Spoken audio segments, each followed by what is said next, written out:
Shalom anak-anak, selamat pagi. Pada video kali ini, Ibu akan memberikan penjelasan dari pembelajaran tematik kita di tema 9 subtema yang ketiga. Ya, untuk tema Kayanya Negeriku dengan subtema Pelestarian Kekayaan Sumber Daya Alam di Indonesia. Sebelumnya, anak-anak sudah mempelajari bagaimana langkah-langkah melakukan wawancara. Nah,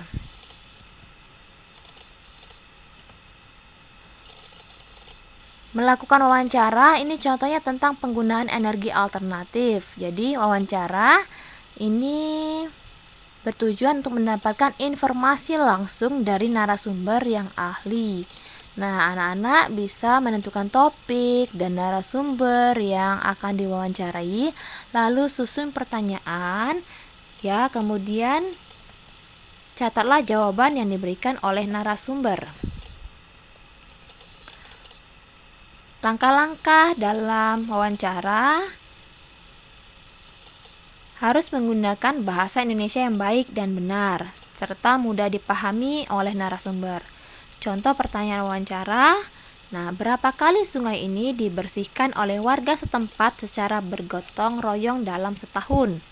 Yang kedua, apa manfaat yang dirasakan warga setelah sungai ini dibersihkan secara gotong royong? Nah, ini tadi topiknya wawancara tentang sumber daya alam ya. Nah, jadi tentang sungai ini ya. Nah, ini tahapan melakukan wawancara sebelum, saat wawancara, dan setelah. Sebelumnya, sebelum wawancara yang harus dipersiapkan adalah anak-anak tentukan narasumber, kemudian waktu dan tempat wawancara, kemudian daftar pertanyaan. Nah, saat wawancara, yang anak-anak lakukan adalah menemui narasumber, mengajukan pertanyaan, mencatat jawaban, dan mengucapkan terima kasih kepada narasumber setelah melakukan wawancara. Nah, setelah wawancara, tugas anak-anak adalah merangkum semua jawaban dari narasumber, kemudian buat kesimpulannya dan buat laporan wawancaranya.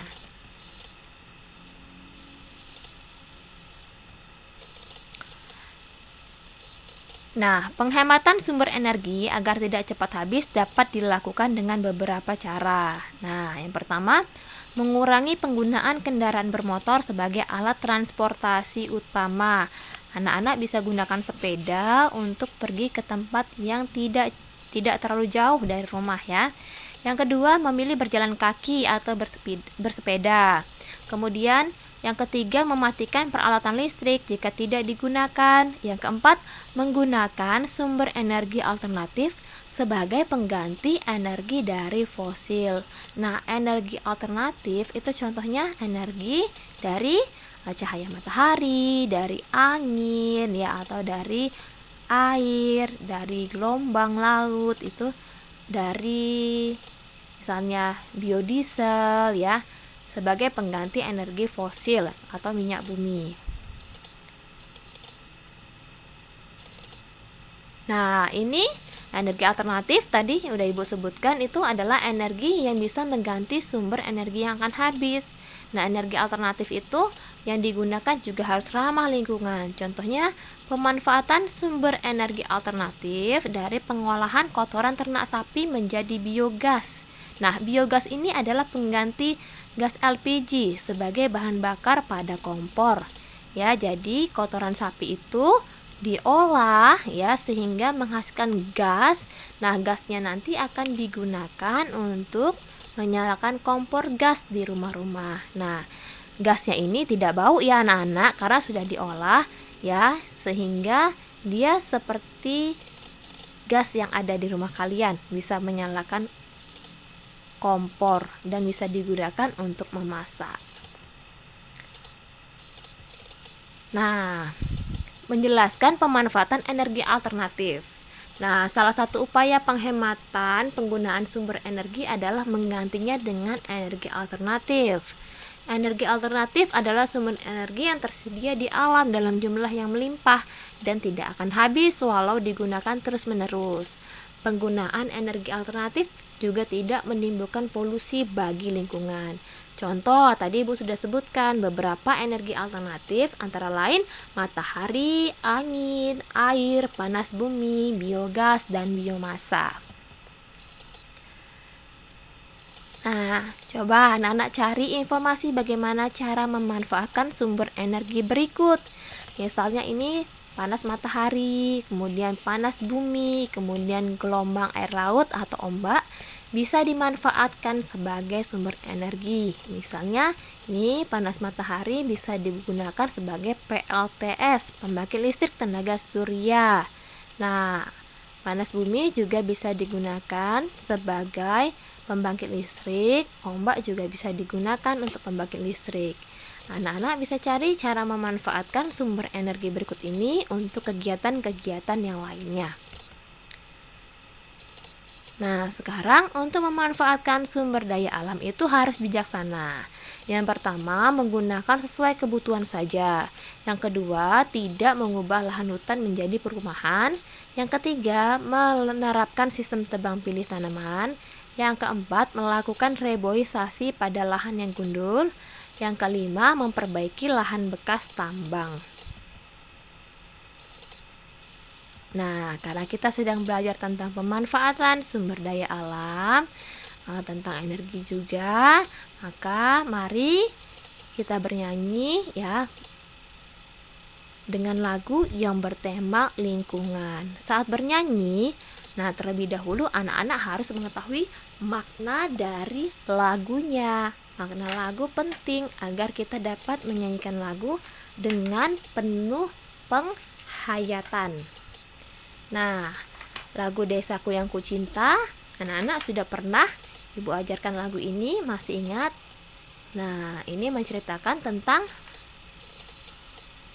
keindahan desa ya.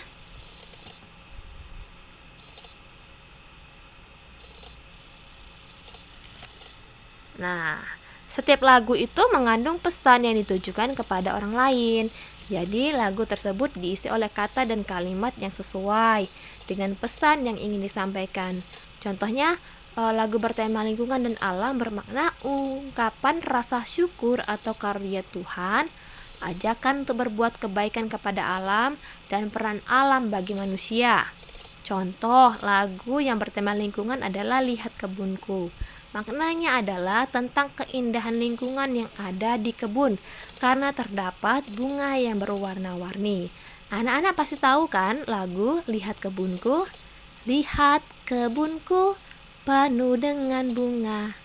Nah, jadi itu temanya atau maknanya adalah keindahan lingkungan. Nah,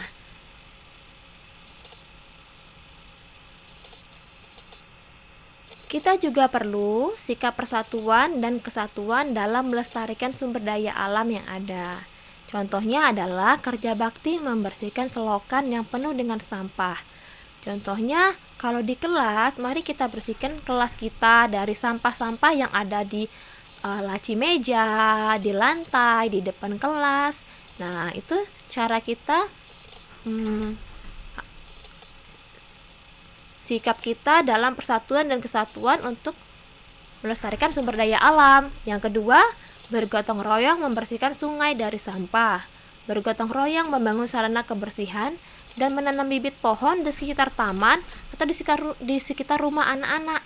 Bisa tanam bunga, bisa tanam pepohonan sehingga membuat alam menjadi lebih indah. Hak dan kewajiban masyarakat terhadap sumber daya air. Nah, haknya adalah memanfaatkannya untuk mandi misalnya, ya, mencuci, ya, kemudian menggunakan untuk sarana transportasi. Sedangkan kewajibannya adalah mematikan keran air saat tidak digunakan, menanam pohon di sekitar pekarangan rumah karena pohon ini sebagai membantu tanah untuk menyerap air hujan ya, tidak membuang sampah ke selokan, mandi atau mencuci pakaian dengan air yang cukup, tidak menebang pohon yang dapat mengganggu kelestarian air. Nah, ini contoh usaha pelestarian sumber daya alam. Misalnya, menggunakan botol bekas untuk menjadikannya sebagai pot tanaman, menggunakan energi alternatif seperti matahari untuk pembangkit listrik, menangkap ikan dengan jaring tradisional, menanam kembali atau reboisasi pada lahan-lahan yang gundul. Nah, apa akibatnya jika tidak melaksanakan kewajiban tersebut? Nah, jadi menjaga sumber daya alam di lingkungan merupakan suatu kewajiban bagi kita warga negara. Apabila kewajiban tersebut telah terpenuhi, maka kita pun dapat menerima hak untuk menikmati sumber daya alam tersebut. Namun, apabila kita tidak melaksanakan kewajiban, nah, maka hak pun tidak akan kita dapatkan. Misalnya, kita membuang sampah ke sungai, maka sungai tersebut akan semakin menyempit karena sampah yang bertumpuk di sungai dan menyebabkan banjir. Nah, oleh karena itu, anak-anak harus selalu melestarikan sumber daya alam yang ada di sekitar, baik itu udara, itu tanah, itu sungai, itu halaman rumah, harus anak-anak jaga, anak-anak lestarikan supaya kita bisa menikmati lingkungan kita yang indah. Ya, demikian anak-anak penjelasan Ibu pada video kali ini. Semoga anak-anak semakin memahami dan mengerti bagaimana pentingnya kita menjaga sumber daya alam kita. Selamat pagi, Tuhan memberkati. Shalom.